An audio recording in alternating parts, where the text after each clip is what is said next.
Luna slammed the front door so hard the frame rattled, her mother's final scream still ringing in her ears. "You are dead to this family if you walk out that door."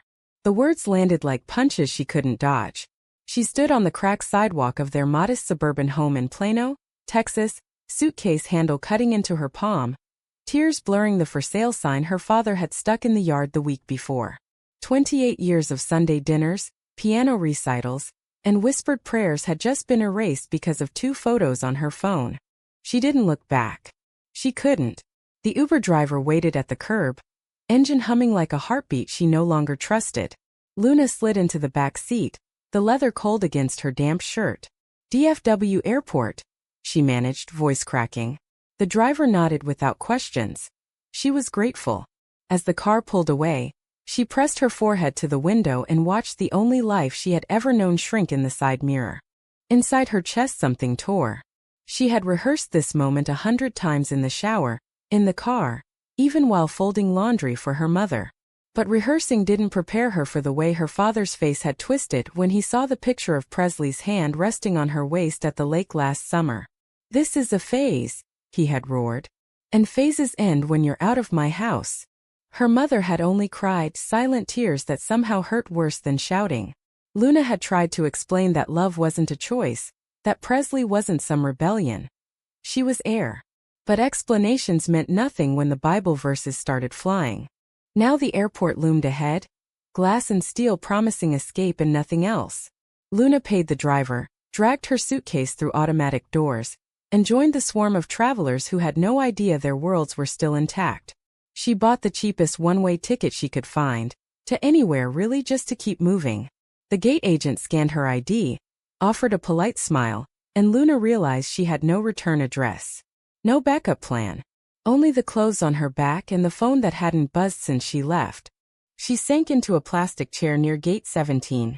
The fluorescent lights buzzing overhead like accusations. Her mind replayed the fight in slow motion. Her little sister Sarah's wide eyes from the hallway. The way her mother had clutched the kitchen counter as if the floor might give way. Luna had always been the good daughter, the one who volunteered at church, who smiled for family portraits. Now she was the cautionary tale.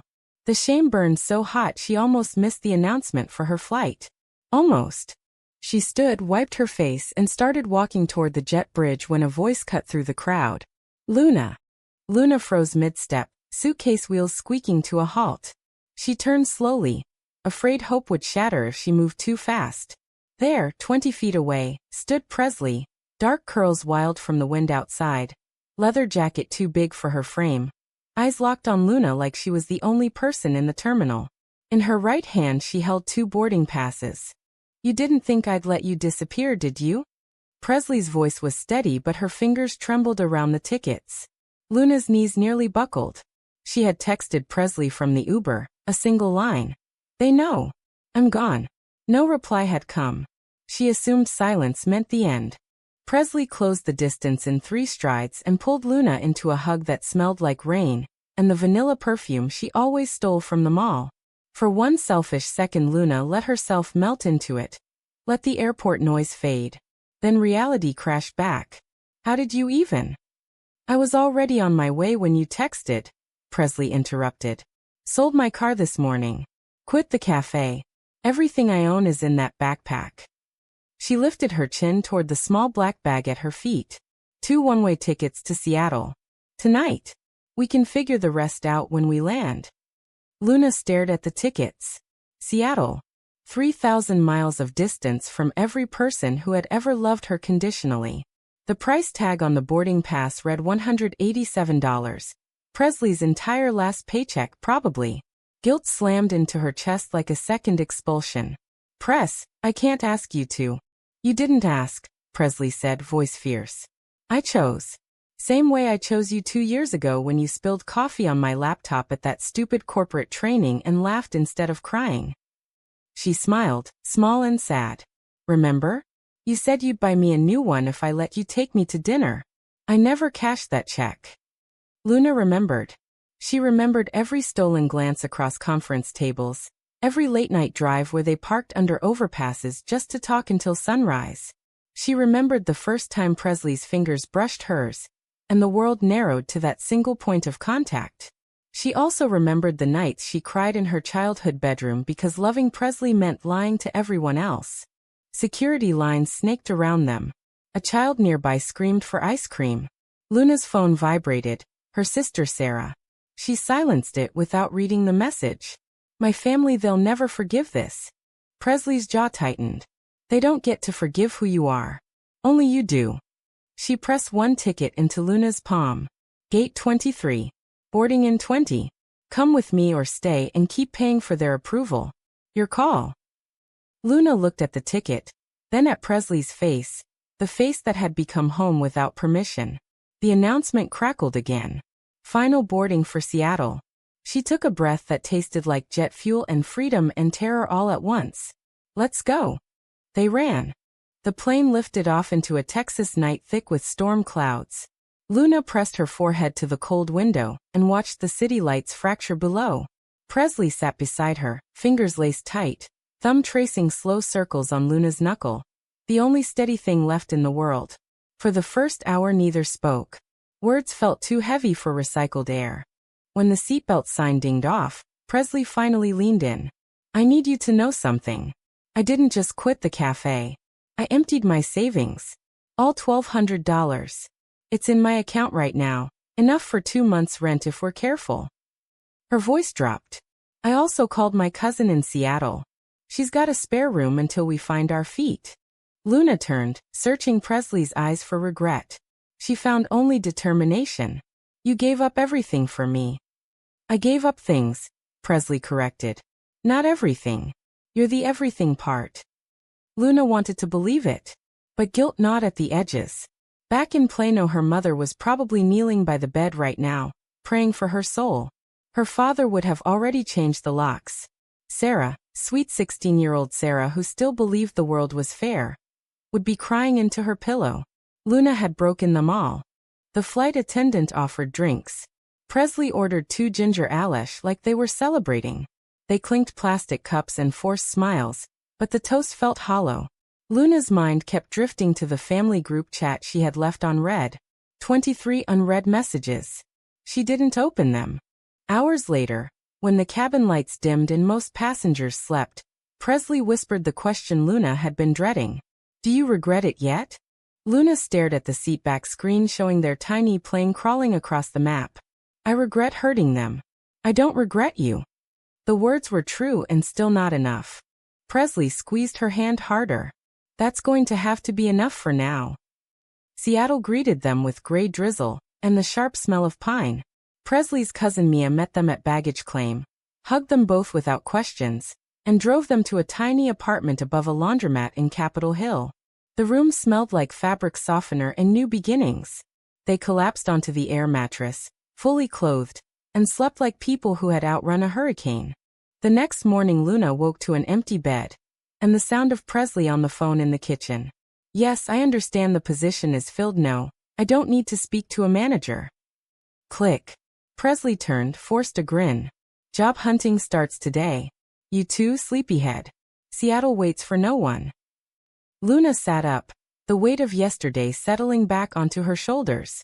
She opened her phone for the first time since takeoff. One new voicemail from her mother. She pressed play before she could stop herself.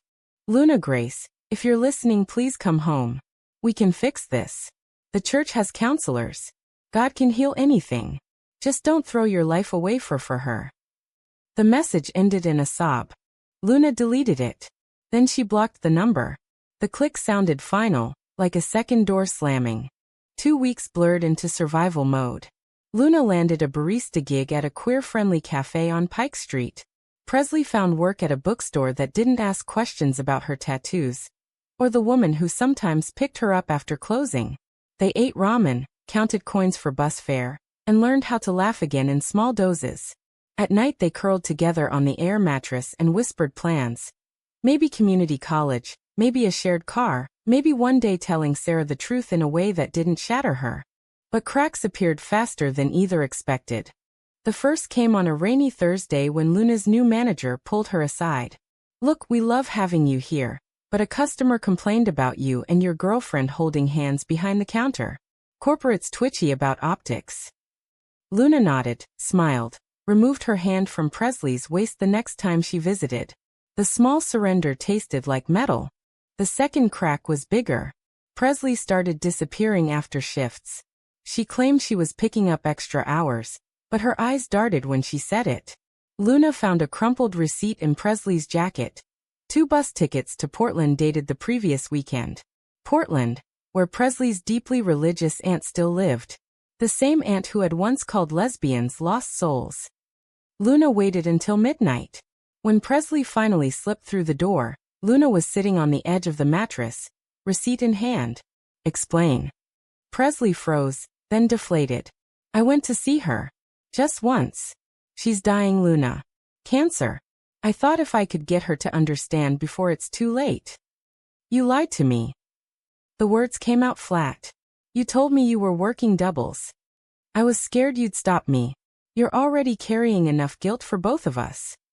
Presley reached for her. Luna stepped back. She prayed over me, begged me to repent. I let her. Because she's my blood and she's dying and I didn't know how to say no. Luna felt the floor tilt. So while I'm blocking my entire family, you're running back to yours for absolution? Presley's voice cracked. It wasn't absolution. It was goodbye. The fight lasted until dawn. Accusations flew like shrapnel. Luna calling Presley a coward. Presley calling Luna selfish for demanding she cut ties the same way. They slept on opposite sides of the mattress for the first time. The silence was worse than any shouting back in Texas.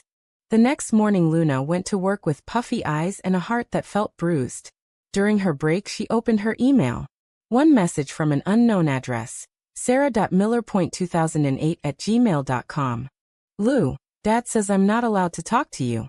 But I miss you. Are you okay? Is she good to you? Please just tell me you're safe. I love you even if they don't right now. Luna read it 6 times.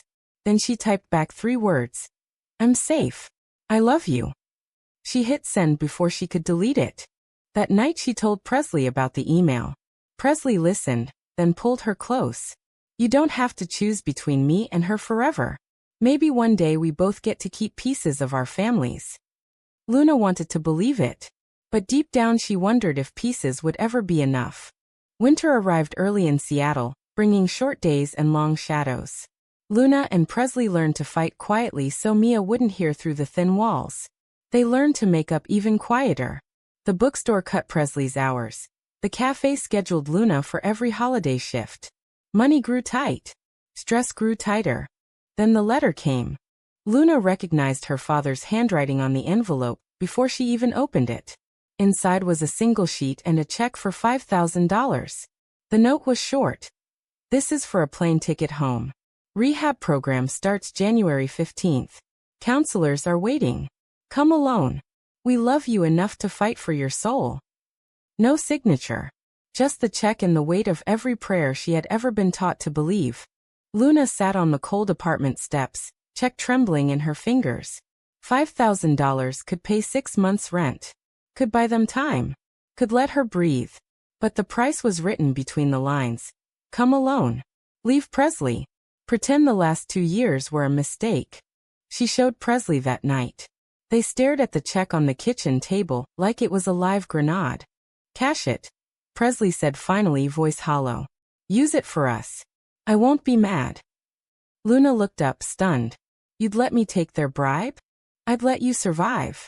Presley's eyes filled. I love you enough to watch you walk away if it means you're not scraping by in a laundromat apartment forever. I already gave up everything once. I can do it again if it saves you. The words cracked something open in Luna's chest. She realized in that moment how much they had both been willing to burn for each other, and how much it was costing. She tore the check in half, then in half again. The pieces fluttered to the floor like defeated prayers. I'm not going back, she said. Not like that. Not ever. Presley cried then. Ugly, relieved sobs that shook her whole body. They held each other on the linoleum, and made promises they weren't sure they could keep. But the next morning Luna woke to an empty bed again. A note on the pillow. Gone to clear my head. Back tonight. Love you more than the fear. Luna waited. 8 hours. 12. Her phone stayed silent. At 2 a.m. she called the only person who might know. Presley's cousin Mia. She left this afternoon, Mia said quietly. Said she had to fix something before it broke both of you. Took the bus south. South. Toward Texas. Luna's stomach dropped. She opened her laptop and checked the joint bank account they had started 2 weeks earlier. The $187 they had left was gone. Presley had bought a ticket. One way. Luna took the next flight she could afford. Standby, middle seat red eye. She landed in Dallas at sunrise with nothing but her backpack and the address of Presley's aunt in Fort Worth. The Uber cost almost everything she had left. The house looked exactly like every other brick ranch on the street. American flag waving, ceramic gnomes on the lawn. Luna rang the doorbell with a hand that wouldn't stop shaking. Presley opened the door. Her eyes widened in shock, then flooded with guilt. Behind her, the aunt sat at the kitchen table with an open Bible and a box of tissues. "You came," Presley whispered. "I was going to call you tonight. I swear." Luna stepped inside without invitation. "You left me. Again. With a note like I was some casual fling." The aunt stood. "Young lady, this is a Christian home. We don't save it." Luna cut in, voice steady for the first time in months. "I'm here for her, not your approval." She looked straight at Presley. "Tell me why." Presley's shoulders slumped. "My aunt called yesterday. Said the cancer's worse. They gave her weeks. I thought if I came back, if I let her pray over me one last time, maybe she'd die in peace. I was going to come right back to you. I just needed to do this without dragging you through it." Luna stared at her for a long moment. Then she did the only thing that felt true. She took Presley's hand right there in front of the aunt and the Bible and the ceramic gnomes. "You don't have to carry that alone anymore. We do hard things together. That's the deal." The aunt started to protest. Presley silenced her with a single look. "I love her, Aunt Carol. And I'm not asking for your blessing. I'm asking you to let me say goodbye to you without losing the person who makes me brave."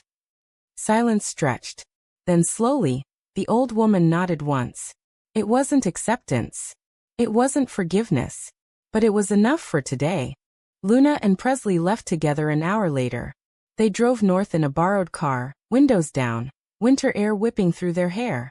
Somewhere outside Oklahoma City, Luna pulled over at a rest stop and turned to Presley. "I blocked my whole family. You almost left me to fix yours. We both almost broke trying to protect each other from the people who were supposed to love us." She took a shaky breath. "But I'm done paying their price. My life isn't a sin to be cured. It's mine. Ours." Presley leaned across the console and kissed her, soft, certain, tasting like coffee and second chances. "Then let's go build it. No more running. No more half measures." They kept driving. Back in Seattle, they found a new apartment, tiny, expensive, theirs. Luna started night classes. Presley opened an Etsy shop selling handmade journals with covers that read "Stories We Choose to Tell." Slowly, carefully, they reached out to Sarah through a secret email account. Small steps. Small victories. Some nights Luna still woke up gasping from dreams of slammed doors and Bible verses. Some nights Presley still checked her phone for messages from Fort Worth that never came. The scars didn't vanish. They simply became part of the map they were drawing together. 1 year later, on the anniversary of the day they left Texas, Luna stood at the same Seattle airport gate where everything began. This time she held 2 round-trip tickets. Presley waited beside her, suitcase packed, eyes bright. "Ready to go show Sarah who we really are?" Luna asked. Presley smiled. "The real one, the one that had survived every storm. Ready to come home to ourselves first." They boarded hand in hand. Was Luna right to choose love over the only family she had ever known? Or did the pain prove some prices are too high to pay? True or false?